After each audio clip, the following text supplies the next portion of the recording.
Bom dia, bem-vindos à Introdução à Economia, aula 17. Então, essa semana a gente continua a matéria que nós estamos vendo inflação, vimos já economia monetária e começamos a inflação, vamos acabar a inflação hoje e daí já começar na parte de crescimento e produtividade. Semana que vem haverá o segundo controle, será na quarta-feira, dia 22 de setembro, e nas próximas aulas eu aviso qual vai ser o tema, mas o tema vai ser as questões nesse período, desde a primeira prova, que inclui economia monetária, inflação e o que a gente for ver entre essa semana e incluindo segunda-feira que vem. Então, deixa eu compartilhar aqui.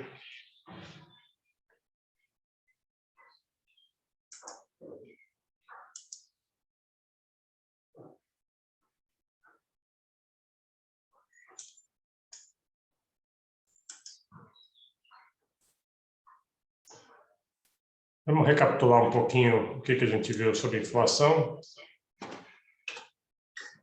Só para recapitular, isso aqui foi tudo a gente já viu na aula passada. Então, o Brasil, historicamente, teve muita inflação, inclusive períodos de hiperinflação. Inflação é um aumento generalizado dos preços, não só aumento de um ou outro preço, você tem que diferenciar entre variações de preços que se dão devido aos fundamentos, devido à escassez, e aumento generalizado dos preços. A gente quer saber, mas o que leva esse aumento generalizado? É isso que a gente quer ver aqui. A primeira coisa que a gente viu, vimos vários exemplos de hiperinflações ao longo da história, quando o governo emite tanta moeda que basicamente já deixa de ter valor, as pessoas o dinheiro não vale o papel em que ele foi impresso. E vimos que vários países passaram por isso. Israel, vários países, inclusive o Brasil. O Brasil teve uma das inflações mais notórias.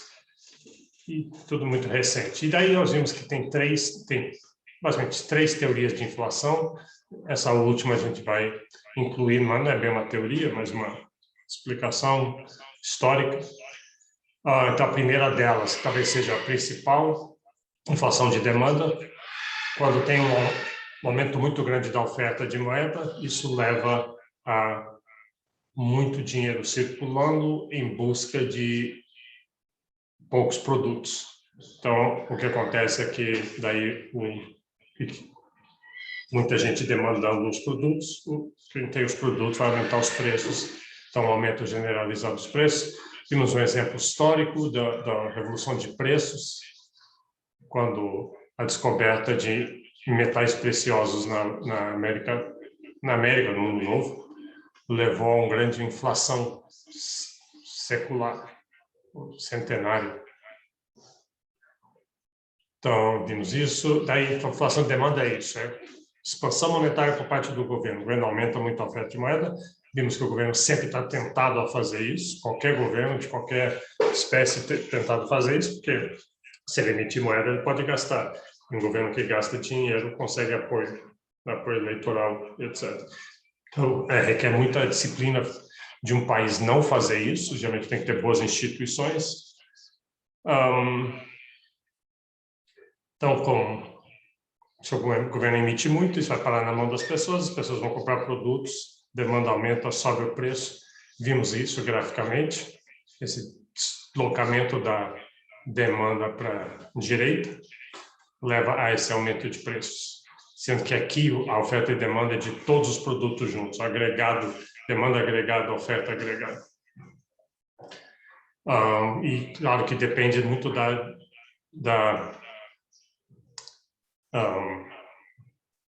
elasticidade de oferta. Ou seja, se de repente tem uma grande demanda pelos bens, não necessariamente os preços precisam subir, porque o que pode acontecer é simplesmente a oferta responde. A oferta responde e aumenta a produção e atende àquela demanda. Aí vai ter aumento da quantidade sem o aumento do preço. Mas se a demanda é inelástica, e aqui está desenhada bem inelástica, aí o que acontece é que o aumento dos preços é muito grande. A diferença aqui entre uma oferta menos inelástica, então tem um aumento de preço, e uma oferta mais inelástica tem um aumento de preços maior ainda. A oferta elástica quer dizer exatamente isso, quer dizer, você consegue produzir mais da maioria dos bens e rapidamente. Consegue, talvez as fábricas estavam com capacidade ociosa, talvez com as mesmas máquinas e equipamento instalados, deu para botar um segundo, um terceiro turno e responder. Nesse caso, não teria muita inflação, mas a partir de um ponto vai ter inflação, porque a partir de um ponto já não dá para tirar mais da capacidade já instalada. E capacidade nova geralmente leva um tempo. Então, isso que é inflação de demanda. O governo pôs juros muito baixos, ou imprimiu dinheiro demais, ou então está gastando, o próprio governo está gastando demais. A segunda teoria, inflação de custos, inflação de oferta, aqui a ideia é que a inflação se daria porque o país tem diversos gargalos, diversas dificuldades, às vezes choques, que tornaram difícil produzir. Então, o preço do petróleo aumentou, ou então os gargalos podem ser, tem pouca competição, falta crédito, falta mão de obra treinada, ou pode ter outras coisas, pode ter corrupção, pode ter falta de tecnologia.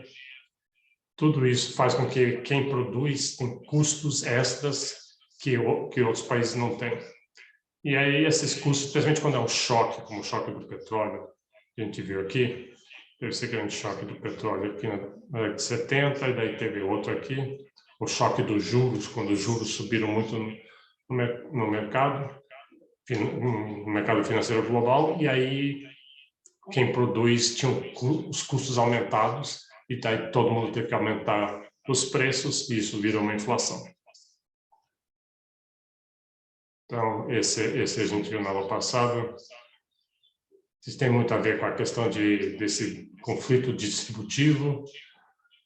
Os trabalhadores querem aumento de salários, se eles são organizados, conseguem isso, daí os donos das empresas aumentam os preços, repassam o custo adicional que eles tiveram para os preços. Aí, fazendo isso, tem inflação, os salários caem em termos reais, aí os trabalhadores demandam mais aumentos e etc. E aí continua essa espiral. Foi aí que a gente parou na aula passada. Então, isso aqui vamos começar a parte nova. Então, essas são as duas grandes teorias. Acho que a principal, a que tem mais embasamento teórico, a gente é mais aceita, é a teoria da demanda. Mas teoria dos custos também, às vezes, especialmente para épocas em que acontecem esses problemas. Por exemplo, agora a gente está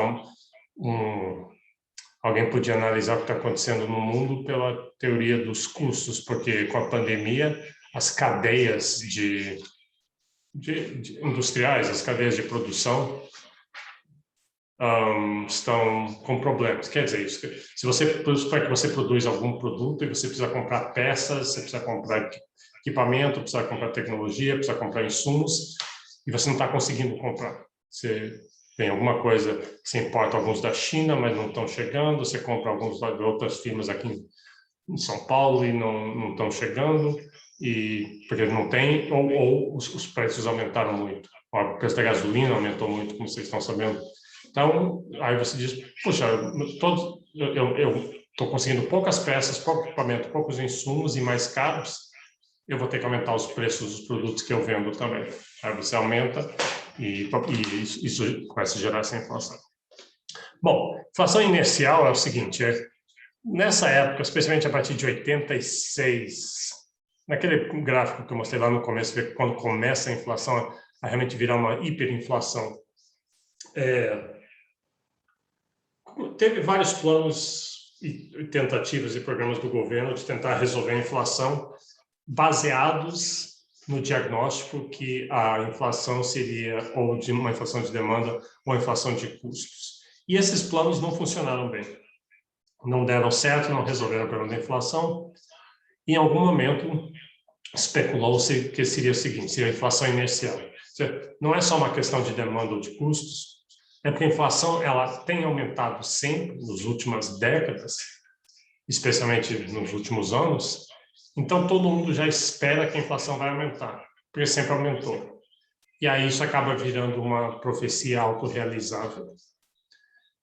Sim, você, como é que diz assim? Eu tenho um apartamento para alugar, eu vou alugar para você, aí eu vejo assim, o preço está aqui, que eu você vai me pagar R$1.500 por mês, mas aí eu já penso assim, mas vem uma inflação aí, eu tenho certeza que vem inflação, porque no passado sempre veio, então eu já vou aumentar o meu aluguel. Não vou cobrar 1.500, vou cobrar 2.500.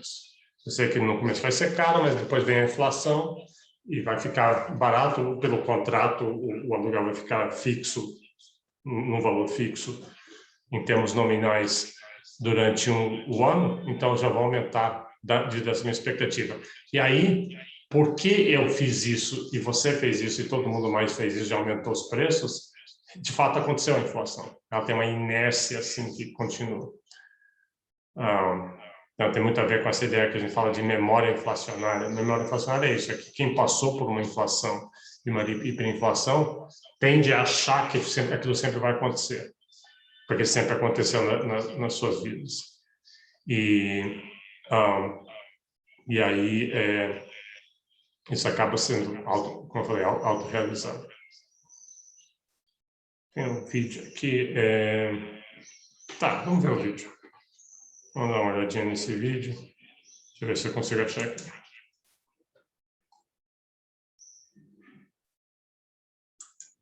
Um instantinho, deixa eu procurar aqui. Tem que fazer algumas coisas aqui.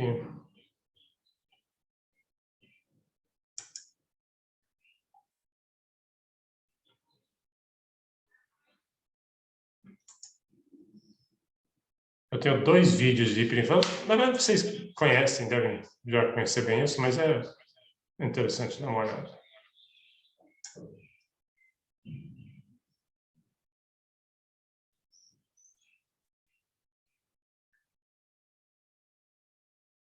Tá.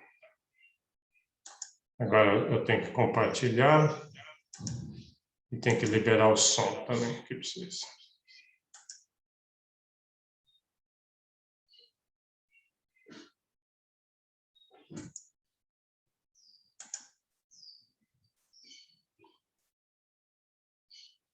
Desculpa.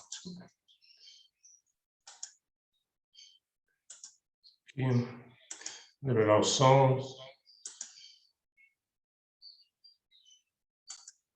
Ok, vamos ver se funciona.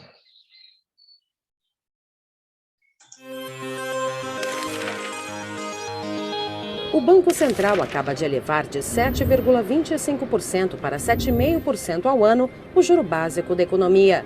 O objetivo é conter pressões por aumento de preços. O Brasil tem um histórico inflacionário conturbado. Em 1964, com a inflação em 90% ao ano, o recém-instalado governo militar reduziu a alta para 20% em 1968. Mas a estabilidade foi passageira. Ao final da década de 1970, a inflação encostou em 100% ao ano. No início dos anos 1980, novas altas, impulsionadas pelo aumento do preço do petróleo. Em 1986, no governo José Sarney, foi lançado o Plano Cruzado, que fez a taxa recuar para 70%. Como não foram adotadas outras medidas, além de um congelamento de preços, a inflação saiu rapidamente dos trilhos e disparou. Vários planos econômicos se seguiram, como o Bresser em 1987 e o Verão em 1989. Nesse ponto, a inflação brasileira entrava, pela primeira vez, na casa do milhar. Em 1990, o então presidente Fernando Collor confisca a poupança e faz novo congelamento. As medidas têm efeito limitado e passageiro. Em 1993, após o impeachment de Collor, o Brasil atinge seu recorde inflacionário, 2.500% ao ano. No ano seguinte, em 1994, é lançado o Plano Real, comandado pelo então ministro da Fazenda, Fernando Henrique Cardoso. Na transição entre os governos FHC e Lula, a inflação ameaçou voltar com força, mas foi contida por uma forte alta dos juros. Agora, neste terceiro ano do governo Dilma, a inflação volta a preocupar. É por isso que o Banco Central elevou o juro básico na semana passada.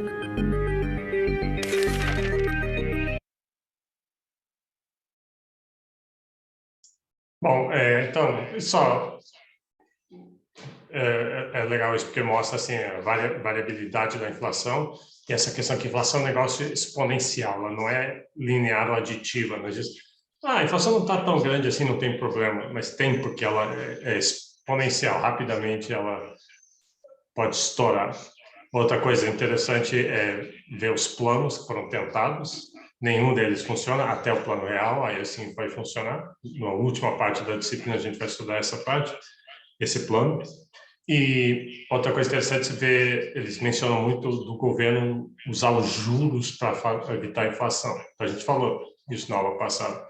Os juros são um dos principais instrumentos que o governo tem. Quando o governo aumenta os juros, muita gente que ia gastar o seu dinheiro, ia gastar a sua renda, diz, não, em vez os juros está bom, eu vou aplicar esse dinheiro no mercado financeiro para ganhar os juros, ou seja, nos títulos do governo, ou em outras aplicações que quando o governo aumenta os juros dele, todo mundo mais aumenta também.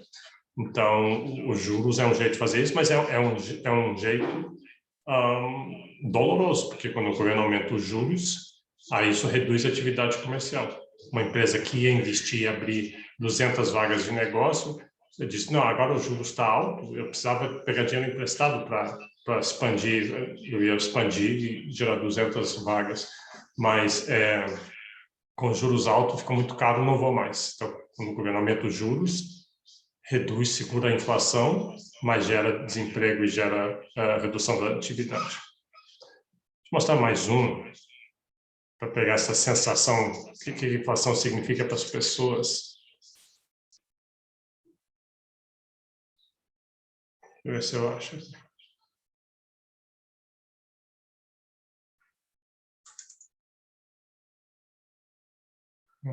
Mas que, pera aí, um instantinho.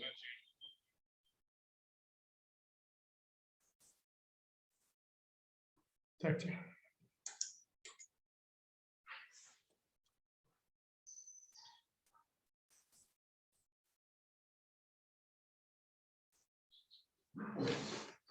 Deixa eu abrir isso aqui, espera aí.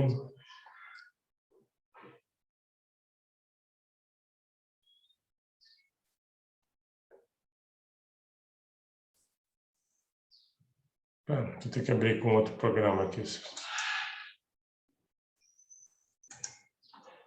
Fecha isso aqui.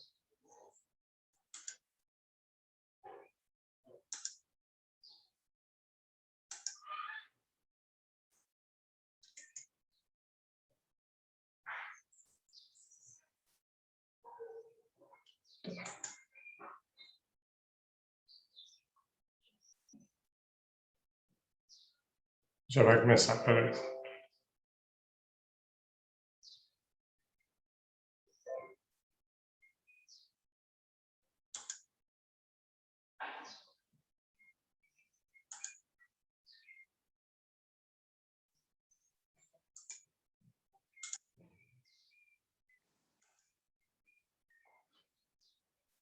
Tá.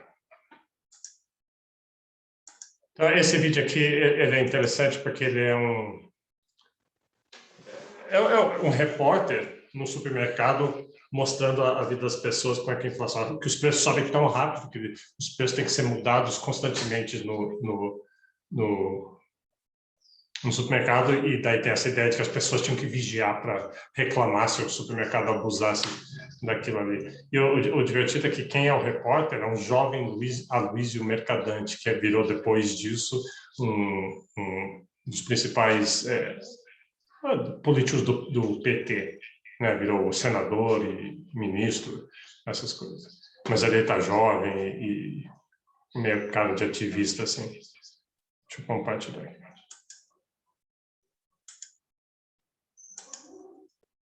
era o Brasil da inflação. Esse era o Brasil do Cruzeiro. Quando você vinha para o supermercado fazer suas compras, a cada dia, a cada semana, todos os meses, os preços iam aumentando. Você ia comprar um pacote de maisena, um mês depois era 15% a mais. Agora não, nós estamos vivendo o Brasil do cruzado. O Brasil em que a dona de casa, na maioria das vezes, vai fazer a compra com uma lista da Sunab, com uma lista do governo, que fixou os preços dos produtos, que congelou os preços. Vamos ver aqui nesse supermercado se isso realmente está acontecendo. Leite Ninho, que é um produto fundamental para a criança. Os preços estão congelados?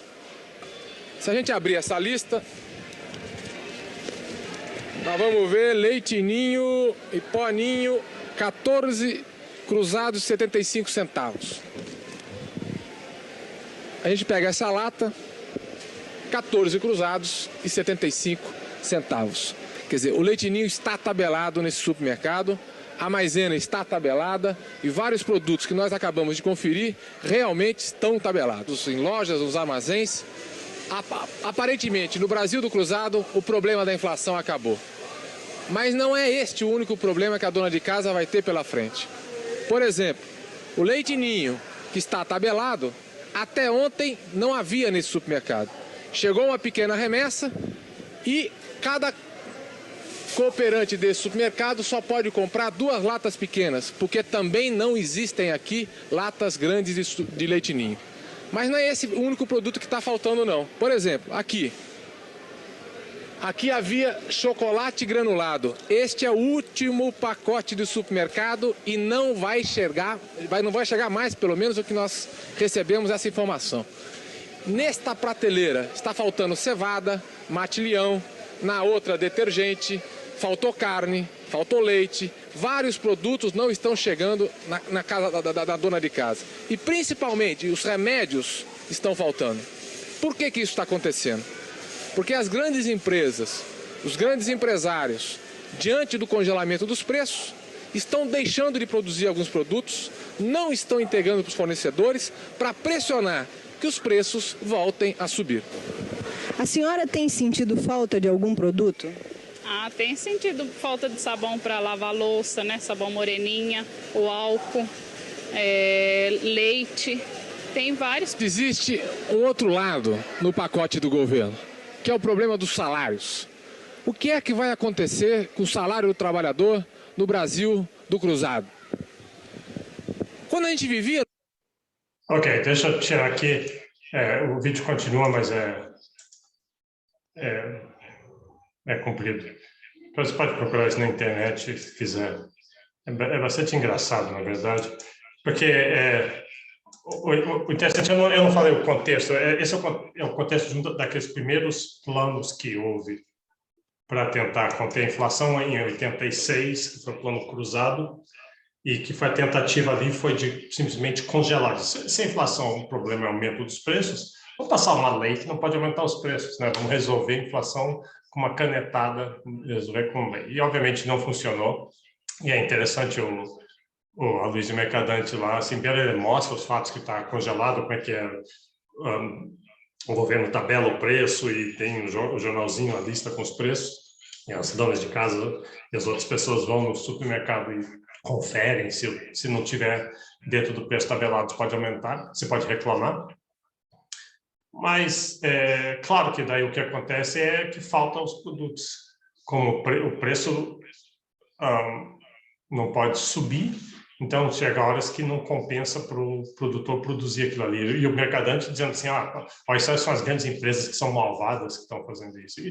E na verdade, o que está acontecendo é que você não pode, é totalmente errado você tabelar preço. A gente aprendeu isso com o plano cruzado. Isso foi uma boa coisa que a lição no Brasil foi aprendida, que você não resolve a inflação tabelando o preço. A mesma coisa que você diz assim, fica muito quente às vezes aqui em Brasília e é desconfortável, vamos tabelar a temperatura. Tá? Faz uma lei que a temperatura tem que ficar nos agradáveis 23 graus, e aí fica bom para todo mundo. Não pode, não é assim que funciona. Preço, como temperatura, é uma consequência dos fundamentos. Um do clima e outro da economia. Então, o que você tem que ver é afetar os fundamentos. Então, essas teorias que a gente viu, em teoria da demanda, teoria dos custos, geralmente tem muito a ver com isso. O que eu mostrei no vídeo agora, que a gente está vendo inflação inercial, é um pouco essa noção. Você vê, todo mundo está tão acostumado, tão traumatizado com aquele aumento de preço, que você já espera os preços que vão aumentar. Então, todo mundo não espera os seus custos aumentar, você já vai aumentando os preços. E aí, como eu falei, é uma profecia autorrealizada. Tá, e aqui a quarta, não é bem uma teoria de inflação, mas é meio que uma explicação de por que o Brasil, talvez, em particular, sempre teve uma inflação histórica. A gente viu naquele gráfico que eu botei na aula passada e no começo dessa aula. Durante todo o século XX, o Brasil sempre teve muita inflação, né? Até o plano real. Mesmo às vezes parava um pouco, mas rapidamente depois. Isso é verdade, na década de 40, 50, 60, 70, 80, o Brasil sempre teve inflação. Então, o que é? O que é do Brasil que sempre... Não é só o Brasil, vários outros países também tiveram, mas o Brasil parece que particularmente um problema severo aqui. E uma explicação é essa aqui, essa inflação que tem a ver com o processo de mudanças estruturais que o Brasil passou nesse período, especialmente da década de 40 até a década de 80 e 90. Então, você tem o Brasil no pós-guerra, década de 40, começa a industrializar, passa por um processo de urbanização muito rápido e muito intenso. O Brasil é um dos países mais urbanos que existe. É engraçado você ouvir falar isso, você diz, não, mas pera, o Brasil tem esse interiorzão do Brasil todo, com um monte, mas na verdade é um monte de cidades no interior do Brasil. As pessoas saíram do campo e foram para as cidades. Então, num país como a Índia, que tem uma população muito grande, ainda tem muita gente, uma população rural bem grande. Mas o Brasil, já na década de 50, 40, urbanizou, então começou a industrializar a urbanização e crescer rapidamente. Foi um período de alto crescimento do Brasil, nesse período que estou falando, de 40 a 90. Então, isso muda muitas coisas. O governo tem que prover infraestrutura, comunicação, educação, saúde, saneamento, e fez isso com muito crescimento, mas cheio de gargalos, cheio de problemas. E esse gasto público do governo, com essas mudanças e fazer a burocracia que precisa, e construção de Brasília e tudo mais, isso acaba gerando muito gasto do governo, né? É muito caro, e isso gera demanda, isso gera inflação, desculpa. Esses gastos do governo geram inflação.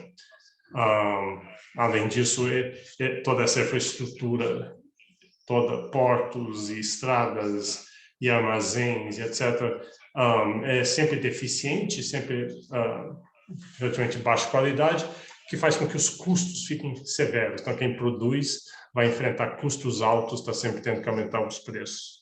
Além disso, a industrialização do Brasil se deu por substituição de importações. Então, o jeito foi dizer, vamos proteger algumas indústrias, e aí a indústria nacional vai conseguir crescer, porque ela não vai ter competição, e sem essa competição ela consegue crescer. É muito difícil uma indústria infante crescer competindo com outras que já estão estabelecidas há muito tempo. Então, foi a estratégia de desenvolvimento no Brasil, funcionou, porque o Brasil industrializou, mas gerou vários problemas. Um deles foi esse, que daí, então, imagine se diversas indústrias-chave o Brasil não pode importar, ou está caro importar, porque tem esse protecionismo, e essas indústrias vão produzir produtos ainda de baixa qualidade e caros, porque uma indústria que está começando, é isso que ela consegue fazer. Então, daí com isso é um insumo para várias outras indústrias e várias outras atividades econômicas, isso acaba dificultando, aumentando os custos e gerando inflação. Então, todo esse cenário, aí você pode dizer assim, mas então valeu a pena. Não foi, essa inflação não foi só uma inflação à toa, ela foi uma inflação que gerou essas mudanças todas no Brasil, e algumas dessas mudanças foram muito boas. Você pode pensar assim, mas de qualquer jeito, teria essa base histórica da inflação no Brasil. Deixa eu ver isso da apostila, que antes a gente tinha apostila, né? tem a apostila circulando por aí. Então, entre aspas, vamos ler. Cabe ainda notar que as barreiras protecionistas, que deveriam idealmente ser temporárias e decrescentes, forçando as indústrias nacionais a se empenharem para diminuir o diferencial entre os preços internacionais e os preços internos, em certos casos, costumam perpetuar-se, favorecendo assim a acomodação de produtores no berço esplêndido da proteção governamental, que impedia a concorrência dos produtos importados. Então, o que está se referindo é que essa estratégia de desenvolvimento do Brasil, estratégia de industrialização do Brasil, baseada em substituição de importações, ela, sim, gerou uma indústria nacional, mas é uma estratégia que se perpetuou. Era para ser só um remédio temporário e retirado assim que já tivesse tido efeito, e aí deixar a indústria que surgiu no Brasil competir com a indústria internacional, e competição é a chave para tudo em economia, é o que faz os preços caírem, que faz a qualidade aumentar, é o que é bom para o consumidor, mas daí a indústria nacional, o empresariado nacional conseguiu politicamente, através de lobby e outros métodos, manter a proteção, manter o protecionismo. E até hoje, na década de 90, muito foi reduzido, mas até hoje tem muito protecionismo. A indústria automobilística brasileira é altamente protegida. Tem muita dificuldade de comprar um carro importado no Brasil, então as indústrias no Brasil não precisam competir com indústrias estrangeiras, por isso os preços são tão altos e a qualidade talvez não tão boa quanto poderia ser.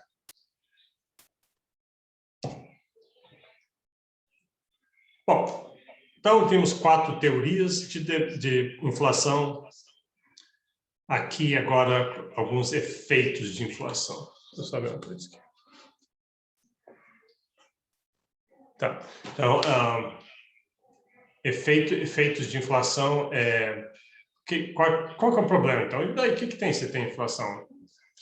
Se todos os preços estão subindo e inclusive os salários e tudo mais, mas o problema é que eles não sobem juntos, né? Alguns preços sobem, alguns mais rápido que os outros, e a sua renda, tipicamente, a renda do trabalhador está sempre ficando para trás. Então, isso tem impactos muito severos na distribuição de renda, acaba que é muito severo mesmo. Inflação é um causador de pobreza, é um causador de má distribuição de renda, que daí por si tem vários outros problemas.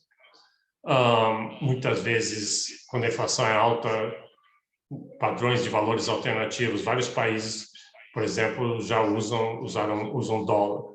A Argentina dolarizou uma época, o Equador dolarizou, Nicarágua, El Salvador, acho que El Salvador está usando Bitcoin agora. Isso é ruim para uma economia. Você gostaria que uma economia tivesse uma moeda estável, que as pessoas estão acostumadas.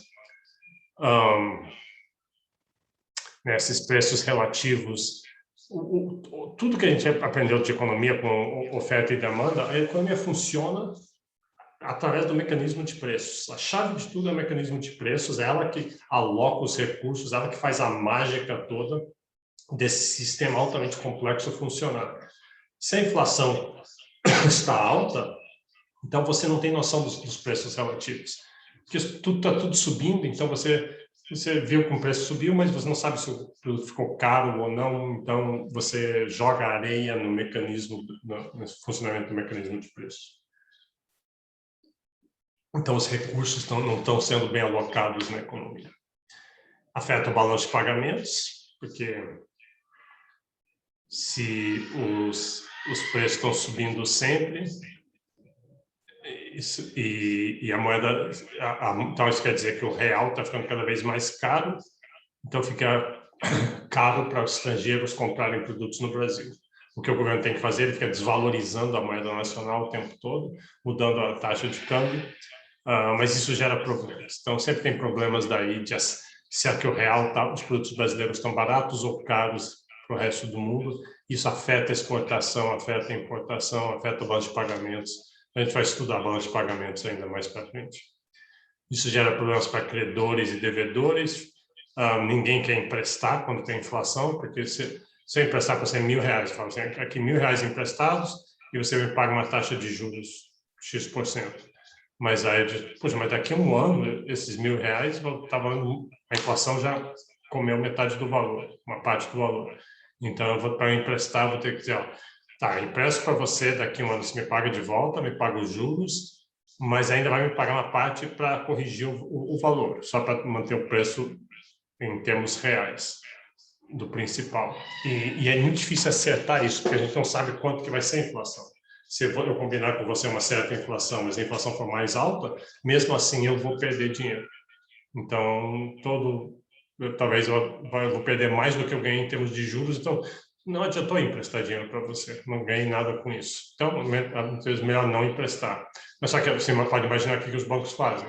Para garantir que isso não vai acontecer, eles emprestam ou em períodos cada vez menores, que daí a sua previsão da inflação vai errar menos, ou eu vou cobrar muito, vou cobrar uns juros muito altos para cobrir esse risco que eu estou correndo. Isso é ruim para os negócios, é ruim para reduz a quantidade de dinheiro emprestado, é ruim para o financiamento da economia. Então, tudo isso muito baseado em expectativas do que vai acontecer, e quando as coisas são baseadas em expectativas, é expectativas ruins, né? E acaba, muitas delas, se autorrealizando. Para o governo não é totalmente ruim, para o governo é muito ruim a inflação, inclusive para o governo, mas o lado bom para o governo é que daí ele ganha de ficar emitindo mais, porque como o dinheiro está valendo menos, ele meio que tem que repor. Isso que eu chamo da senhoragem que a gente falou, o governo emite aquilo ali, e isso você pode racionalizar dizendo que é um imposto inflacionário.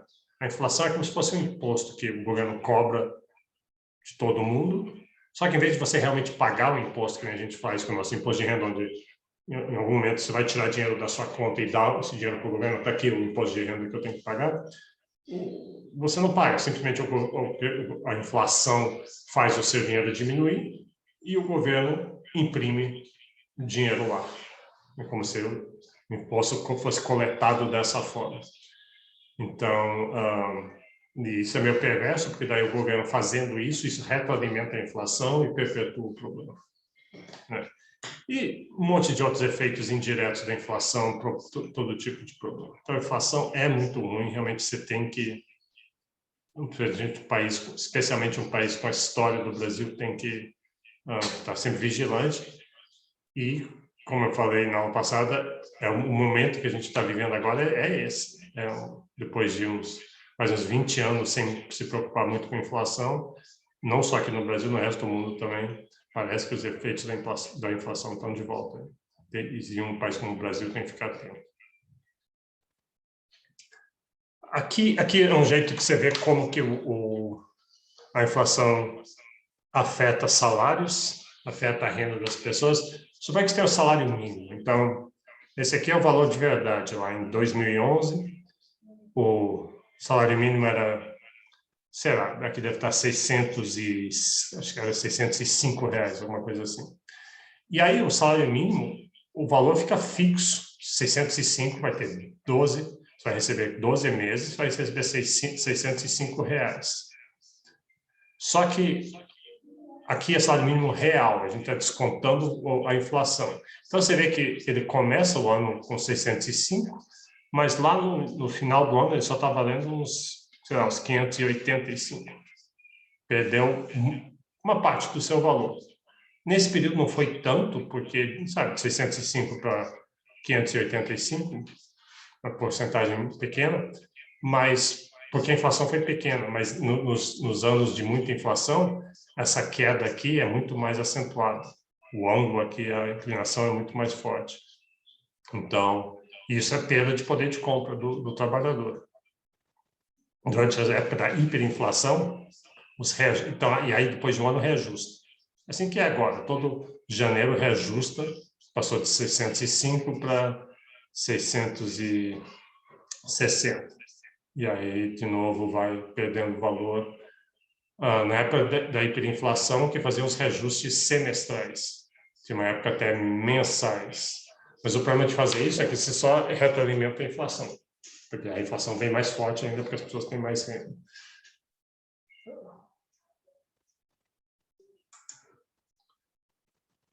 Tá, e como eu falei, os grandes problemas é o impacto na distribuição de renda. Quem tem pouca renda, quem é mais pobre, quem não tem acesso a conta em banco e ativos financeiros para se proteger da inflação. Tem vários jeitos de se proteger da inflação. Um é comprar dólar. Se compra dólar, o seu dinheiro, o dólar não perde valor, o real está perdendo valor. Então, quando você vender os dólares, você vai recuperar mais dólares do que você gastou para comprar. Então, você está protegido.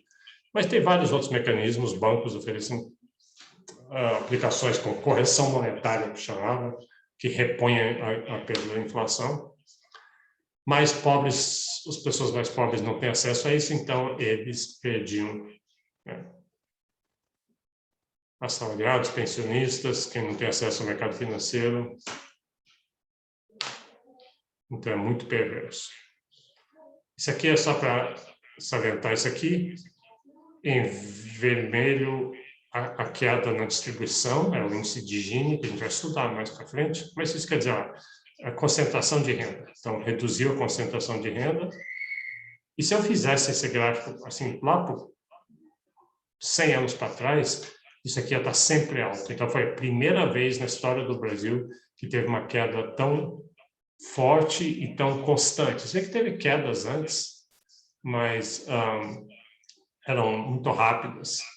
Então, aqui uma queda muito duradoura. Isso aqui vai durar ainda até... Só vai voltar a subir de novo em 2016, 17, 18, que começa a ter problemas. E ainda está alto, precisa cair muito mais do que isso. O Brasil ainda é um dos países mais concentrados que tem, mas isso aqui foi muito importante para o país, que mudou muito a história do país, a composição do país, a vida das pessoas. E pobreza também caiu. Aí, de novo, ainda tem muita pobreza, mas começou a cair, teve uma queda expressiva. E o que eu estou querendo mostrar aqui é que começou essa mudança aqui em 94, que foi quando teve o Plano Real, quando acabou com a inflação. Então, isso aqui sugere que a inflação é que era um dos principais determinantes de pobreza e concentração de renda. Então, outra razão para ficar muito vigilante com a inflação. Tá, aqui está repetindo, aqui o primeiro slide mostrou todos os pontos, e eu já expliquei ali, então aqui está explicando. Deixa eu pular aqui tudo isso que eu já falei. Expectativas. Tá, os efeitos indiretos, esses eu não cheguei a mencionar muito, mas é que um dos efeitos indiretos é o que chama de custos de menu, custo de sola de sapato. Porque quando tem muita inflação, os preços são muito diferentes nas lojas todas. Né? Você vê, o Mercadante mostrou ali a etiquetazinha, e aí tinha gente que era especializada em mudar aquelas etiquetas, porque tinha que mudar o preço o tempo todo. E aí passa a valer a pena para muita gente pesquisar. Então, você vai em 3 supermercados diferentes, 5 lojas diferentes antes de comprar, porque os preços estão... Como todos os preços estão subindo, eles não sobem exatamente ao mesmo tempo. Se uma loja vai subir um dia depois, talvez valha a pena ainda comprar lá, antes de subir o preço. Só que isso gera um custo, é o que chama de custo de menu. Você gasta da sua sola de sapato de fazer essa pesquisa toda, você tinha coisas melhores para fazer com o seu tempo do que fazer isso.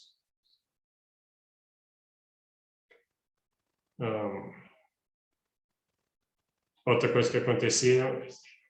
assim, se você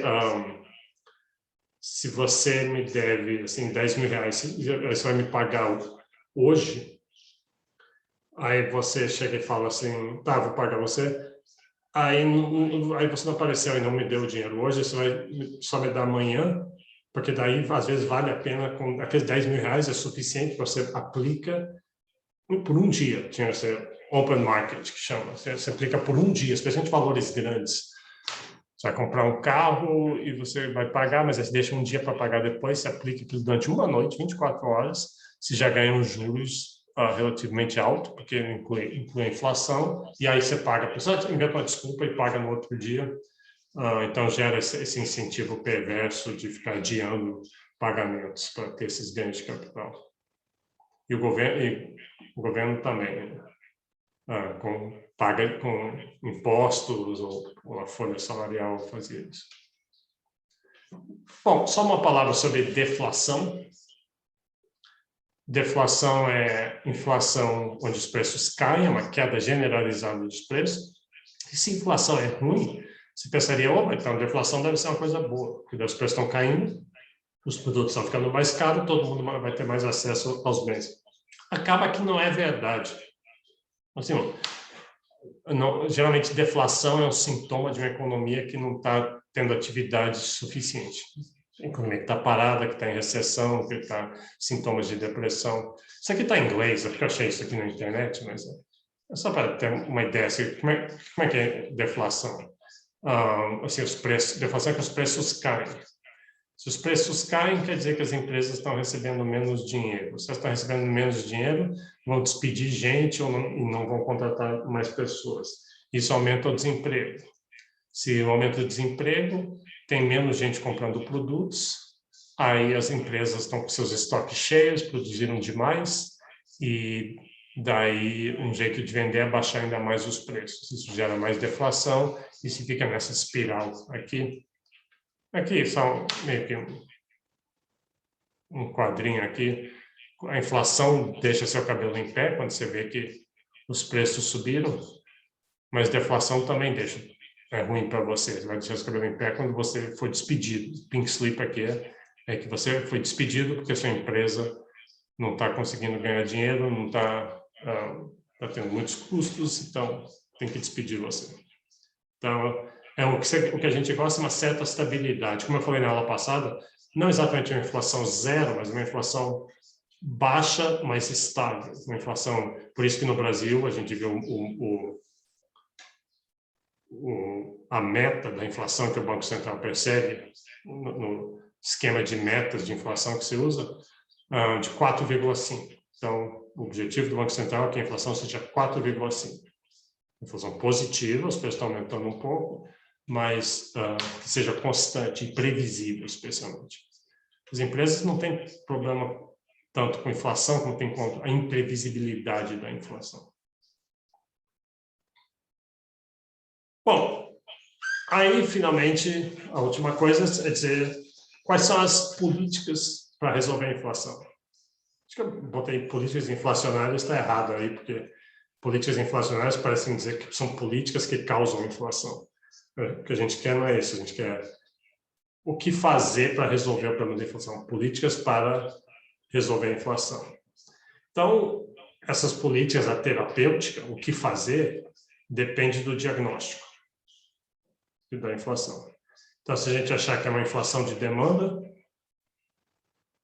o que fazer? Lembra, a inflação de demanda é porque o governo está emitindo demais. As pessoas estão recebendo muito dinheiro, estão com a renda alta e estão competindo por produtos, a oferta é inelástica, logo vai faltar produtos, então os preços dos produtos sobem.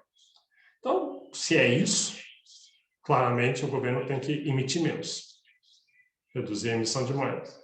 Agora, entre falar isso e fazer, é muito difícil, porque o governo está cheio de pressões, cheio de demanda, cheio de custos, cheio de gastos que tem que fazer e não está conseguindo fazer tudo isso somente com arrecadação. Então, o governo acaba tentado a emitir, especialmente em épocas de inflação. Outra forma é aumentar a taxa de recolhimento dos bancos. Vocês sabem o que é isso, que a gente viu isso na aula de economia monetária.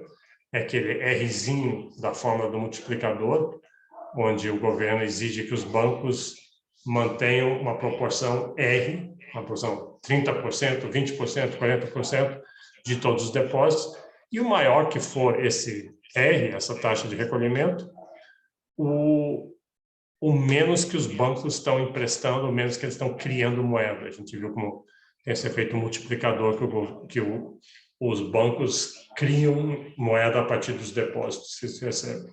Então, se estão criando menos moeda, é a mesma coisa que reduzir a oferta de moeda, isso segura a inflação.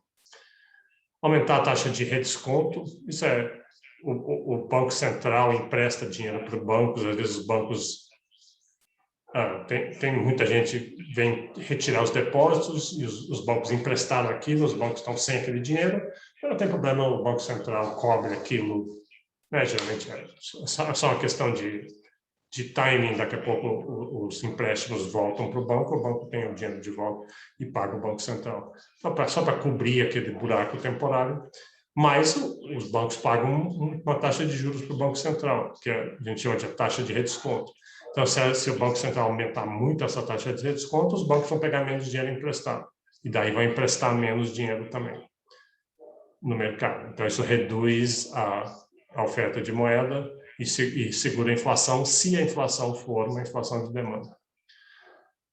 Mais importante do que isso, como eu mencionei, aquele clipe que eu mostrei falou muito isso, é a taxa de juros. Taxa de juros é um dos principais instrumentos para o governo reduzir a inflação e funciona, é efetivo, mas é custoso, tem essas consequências de ser doloroso, de gerar desemprego, gerar queda na atividade, e as pessoas reclamam muito, o empresariado reclama muito, então tem que ser usado com sabedoria. Talvez mais fundamental de todos seria o governo reduzir os gastos governamentais.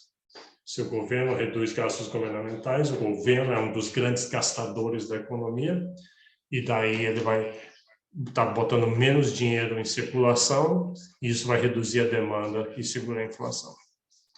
Uma outra opção é o governo aumentar os impostos.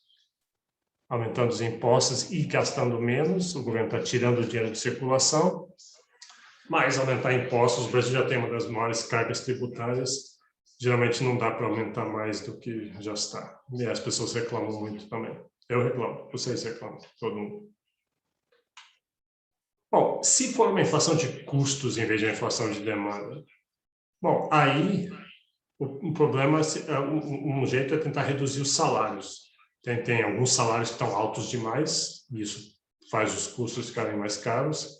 Essa parte de aumento mais rápido que a produtividade, na próxima aula a gente vai falar sobre produtividade, eu vou deixar isso para lá. Mas talvez o problema não seja salário, é que não tem competição. Vários setores não têm competição, tem oligopólios, logo eles entram em conluio e aumentam os preços. Tem muito isso, os próprios bancos, muitas vezes falta competição, por isso que eles aumentam os juros deles. Mas muitas outras áreas também. E aí, se for esse o caso, uma solução é antitruste. É o CAD, né? Já foi do CAD, é o Conselho Administrativo de Defesa Econômica, como se fosse uma agência do governo que vigia a economia para ver se tem práticas anticompetitivas. E ele tem instrumentos para punir firmas que estão entrando em conluio. Essas firmas onde abusando da ausência de competição. Porque se tem competição, não precisa nada disso. Competição resolve tudo, abaixa os preços, segura a inflação. O problema é que muitas áreas não têm competição. Políticas de substituição de importações, como petróleo.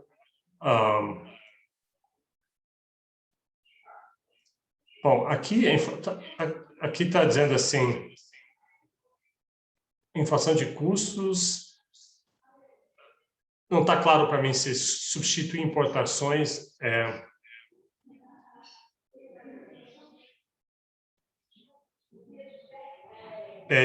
seria uma solução. Importar produtos é um jeito de segurar a inflação, é o que a gente chama da âncora de importados, porque se os produtos estão baratos no resto do mundo e estão muito caros aqui, talvez por falta de competição, aí você importa os produtos baratos e eles exercem concorrência nos produtos que estão caros aqui. Então, esse é um jeito de fazer. Eu estou entendendo esse terceiro ponto como isso. E, finalmente, se o problema é essa inflação de custos, então, tentar resolver esses problemas, esse custo Brasil que chama, que a eletricidade é cara, as estradas são esburacadas, o treinamento, a educação do trabalhador são baixas e deficientes. Tentar melhorar isso, fazer várias políticas, vários programas para melhorar isso, e aí a fonte desses custos aumentados vai ser atingida e ajuda a resolver esse problema. Bom, se for inflação inercial, lembra que inflação inercial é a inflação está subindo, vai subir, e as pessoas esperam que ele já aumente seus preços. A primeira coisa que tem que fazer é eliminar a correção monetária. não lembro o que é correção monetária. Assim, eu faço um contrato de aluguel com você e eu já ponho ali o valor do aluguel e mais correção monetária. Às vezes até mensal. Você tem que me pagar R$1.000 por mês, mais o aumento da inflação. Isso é bom porque tira incerteza nesse tipo de contrato, mas já ele carrega aquela inflação, aquela inércia da inflação. Então, no Brasil, o Plano Real proibiu correção monetária. Falou, não, agora em diante não tem correção monetária. Fora um ou outro contrato, como os contratos de luz, alguns outros, mas a maioria é proibido ter correção monetária, justamente para quebrar essa inércia da inflação. Outra forma é mudar essa cultura inflacionária. Essa inércia vem das expectativas das pessoas, especialmente pessoas que viveram na época inflacionária, têm mais expectativas. A maioria de vocês, na idade de vocês não viveram realmente um período de alta inflação, então vocês estão acostumados, vocês esperam os preços sejam estáveis. E aí, então, vocês agem de maneiras que é compatível com isso. As pessoas da minha geração, a gente sempre está receoso, esperando que os preços vão subir, a gente está sempre querendo cobrar mais nos nossos contratos, nos nossos preços, e aí, a ideia é tentar mudar. O tempo vai resolver isso, contanto que não tenha inflação de novo, o tempo resolve, mesmo porque as pessoas mais velhas vão morrendo e a nova geração não tem essa cultura inflacionária, não recebeu tanto. Né? A gente viu o plano cruzado, a ideia de congelar preços era isso. Diz assim, as pessoas esperam que os preços vão subir, se a gente congelar os preços por uns 2 anos, aí a gente quebra essas expectativas. Acabou que não funcionou. Né? Como eu falei, congelar preço é a pior coisa que você pode fazer. Ok. Então tá. Isso foi essa parte de inflação. A próxima parte é sobre produtividade. Como a gente está bem em tempo, nós estamos no programa de aulas, nós estamos até avançados. Eu acho que eu não vou começar a parte de produtividade e crescimento, eu deixo isso para a próxima aula. Na quarta-feira a gente faz isso. E daí já na quarta eu já vou tentar deixar claro o que vai cair no controle de leitura, que vai ser não nessa quarta, mas a outra. Alguém tem alguma pergunta aí sobre inflação e política monetária? Então tá, vamos parar aqui hoje para redondinho entre um tema e outro. E quarta-feira a gente continua isso. Até a quarta.